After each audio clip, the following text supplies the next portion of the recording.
반갑습니다. 한 주간 창세기 묵상으로 매일을 열어갑시다. 야곱은 하나님의 개입으로 세겜에서의 위기에서 벗어나게 됩니다. 이에 하나님은 야곱에게 베델로 올라가 제단을 쌓을 것을 말씀합니다. 하나님이 야곱에게 이르시되 일어나 베델로 올라가서 거기 거주하며 네가 내 형 에서의 낯을 피하여 도망하던 때에 네게 나타났던 하나님께 거기서 제단을 쌓으라. 야곱 공동체는 아주 큰 위기에 봉착하고 있었습니다. 야곱과 레아 사이에 태어난 딸 디나의 일로 세겜 사람들에게 결혼 동맹을 제안하고 할례를 받도록 하였죠. 그렇게 속여서 할례를 받게 하고서 디나의 친오빠 시므온과 레이가 세겜을 기습 침략했습니다. 할례 후 가장 아파할 즈음에 시므온과 레이가 칼을 가지고 기습하여 추장 세겜을 비롯하여 모든 남자들을 죽였고 야곱의 다른 아들들은 나서서 약탈을 했습니다. 가축들, 성읍에 있는 것들, 들에 있는 것들, 모든 재물을 빼앗고 가족들에게까지 집안의 물건들까지 다 노략을 했습니다.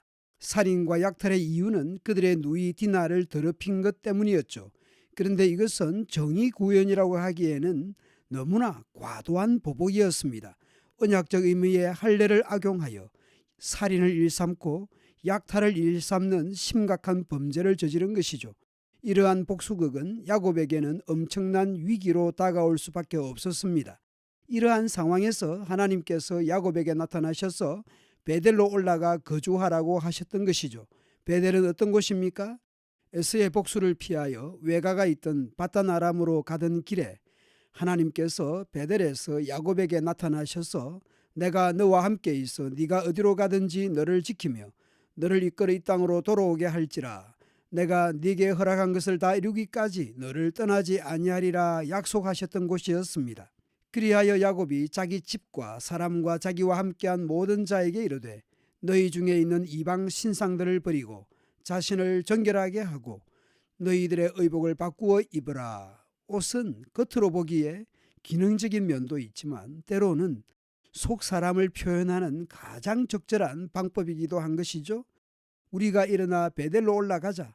내 환난 날에 내게 응답하시며 내가 가는 길에서 나와 함께 하신 하나님, 그 하나님께 내가 거기서 제단을 쌓으려 하노라.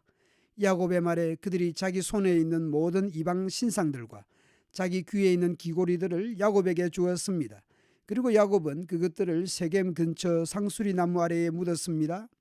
야곱 일행이 떠났으나 하나님이 그 사면 고을들로 크게 두려워하게 하셨으므로 야곱의 아들들을 추격하는 자가 없었습니다. 하나님의 보호하심이었던 것이죠. 야곱과 그와 함께한 모든 사람이 가나안 땅 루스 곧 베델에 이르고 그가 거기서 제단을 쌓고 그곳을 엘베델이라 불렀으니 이는 그의 형의 낯을 피할 때에 하나님이 거기서 그에게 나타나셨기 때문입니다. 리브가의 유모 드보라가 죽음에 그를 베델 아래에 있는 상수리 나무 밑에 장사하고 그 나무 이름을 알랏바굿이라 불렀습니다. 리브가의 죽음과 관련해서는 49장에서 장사한 기록만 나오는 것으로 보아 오늘 본문 이전에 이미 사망한 것으로 추정할 수 있습니다. 리브가의 유모는 24장에서 리브가가 이삭에게 시집 올 때에 따라왔던 그 유모일 것이며 유모의 죽음을 기록한 것은 야곱에게 있어서 마치 모친과 같은 존재일 것으로 추정할 수 있습니다.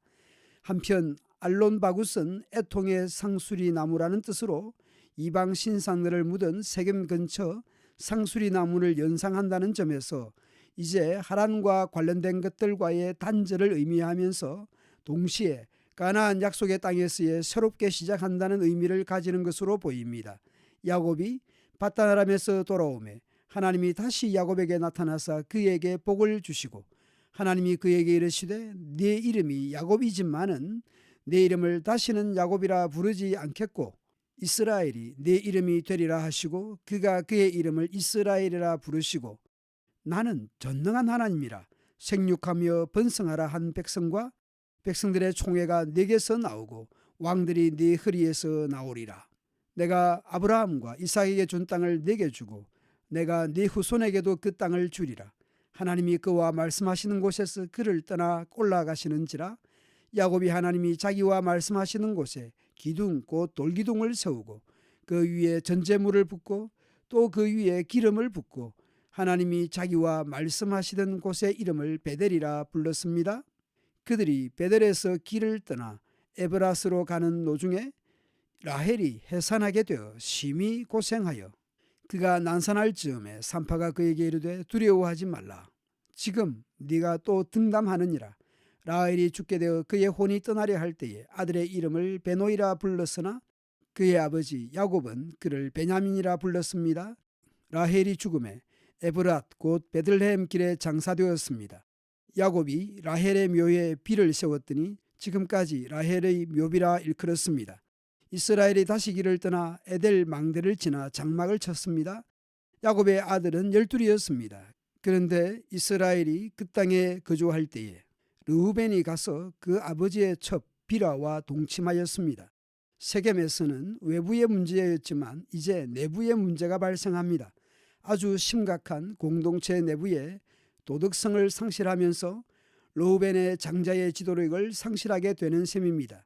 이러한 성범죄에 대해서 이스라엘이 야곱이 들었다는 것으로 마무리하는 것으로 보아 아무런 조치를 취하지 않는 야곱 이스라엘입니다. 이름만 이스라엘이지 여전히 무기력한 모습으로 비춰집니다. 49장의 야곱의 예언적 유언에서 디나 사건으로 세겜의 남자들을 도륙했던 시므온과 레위에 대해 단죄하게 되지요. 오늘 본문 말미에 르우벤의 범죄에 대해서 49장의 야곱의 예언적 유언에서 이 르우벤의 죄에 대해서 단죄합니다. 르우벤은 장자요 능력이요 기력의 시작이었고 위풍이 월등하고 권능이 탁월하지만 끓는 물 같았기에 곧 아버지의 침상을 더럽혔기에 장자는 되지 못할 것을 예고합니다. 하나님께서는 야곱이 외갓집 하란으로 출발한 후 베델에서 나타나셔서 네가 누워있는 땅을 너와 내 자손에게 주시겠다고 약속하셨습니다. 그리고 하란에서 하나님께서 야곱에게 내 조상의 땅, 내 족속에게로 돌아가라고 하셨습니다. 그러므로 야곱은 이삭이 있던 브엘세바로 가야 했지 싶습니다.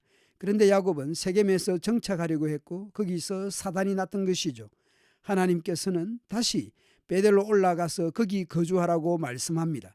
그리고 하나님께서 땅과 자손에 대한 약속을 주시고 있습니다. 누워 자던 베델에서 나타나신 하나님을 기억하고 거기에서 정착하여 살기를 바라셨던 것으로 보입니다. 하나님께서 머물기를 바라는 자리, 하나님을 만난 신앙의 자리가 중심이 되어야 하는 것이죠. 오늘 우리의 삶의 중심은 무엇이며 우리의 삶의 자리는 어디에 중심을 두고 있습니까? 하나님께서 원하시는 자리, 그 자리에서 우리의 삶을 살아가야 하겠습니다. 감사합니다.